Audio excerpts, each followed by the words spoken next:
মার্কিন ইসরায়েলি আগ্রাসনের জবাবে এবার চরম হুঁশিয়ারি উচ্চারণ করল ইরানি বাহিনী। শুধু সামরিক ঘাঁটি নয়, এবার নিশানায় সরাসরি জ্বালানি অবকাঠামো। আকাশে যুদ্ধের দামামা আর বাতাসে বারুদের গন্ধ। ইরানি বাহিনীর খাতাম আল আম্বিয়া কেন্দ্রীয় সদর দপ্তর থেকে ভেসে এলো এক প্রলয়ঙ্কারী ঘোষণা। লেফটেন্যান্ট কর্নেল ইব্রাহিম জুলফাগারি সরাসরি জানিয়ে দিয়েছেন, যুক্তরাষ্ট্রের সাথে সম্পৃক্ত আঞ্চলিক জ্বালানি উৎপাদন কেন্দ্রগুলোকে পুড়িয়ে ছাই করে দেওয়া হয়েছে। ঘটনার সূত্রপাত বুধবার ভোরে।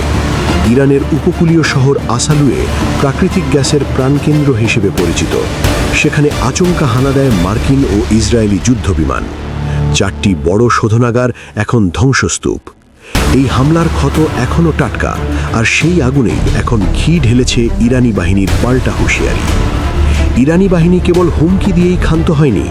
সৌদি আরব, সংযুক্ত আরব আমিরাত এবং কাতারের 5টি প্রধান জ্বালানি কেন্দ্রের আশেপাশে থাকা সাধারণ মানুষকে অবিলম্বে এলাকা ছাড়ার নির্দেশ দেওয়া হয়েছে।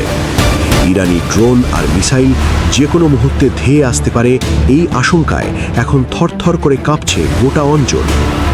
ইরানি নৌবাহিনীর commander rear admiral Ali Reza Tangsiri এক সোশ্যাল মিডিয়া বার্তায় স্পষ্ট করেছেন, তাদের লক্ষ্যবস্তুর তালিকা আপডেট করা হয়েছে। এখন থেকে মার্কিন স্বার্থের সাথে যুক্ত প্রতিটি তেল স্থাপনা তাদের গোলার আওতায় থাকবে। তিনি হুঙ্কার ছেড়ে বলেছেন, আমরা সর্বশক্তি দিয়ে আঘাত হানব। 28 ফেব্রুয়ারি থেকে সংঘাত শুরু হলেও এতদিন ইরান জ্বালানি খাতে সরাসরি আঘাত করা থেকে বিরত ছিল। বিশ্ববাজারে তেলের সরবরাহ স্বাভাবিক রাখতেই এই সংযম দেখানো হয়েছিল। কিন্তু বুধবারের বিমান হামলা সব হিসেব ওলটপালট করে দিয়েছে।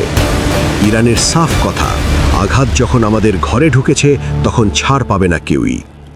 যুদ্ধ কেবল পারস্য উপসাগরে সীমাবদ্ধ নেই, এর আঁচ পৌঁছে গেছে সাধারণ মানুষের পকেটে।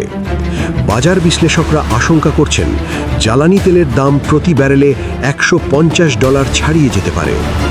যুদ্ধের এই দাবানল যদি সত্যিই তেলের খনিগুলোতে লাগে, তবে বিশ্ব অর্থনীতি মুখ থুবড়ে পড়বে বলে ধারণা করা হচ্ছে। ইরানি বাহিনীর এই হুঁশিয়ারি কেবল কথার কথা নয়, তা বোঝা যাচ্ছে সীমান্তে তাদের সমরসজ্জা দেখে।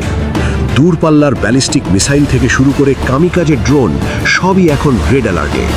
কোন দেশ থেকে হামলা চালানো হয়েছে সেই উৎস খুঁজে বের করে সেখানে নরক নামিয়ে আনার প্রতিশ্রুতি দিয়েছে Tehran. Mohammad Hossain Ali, BD24 news.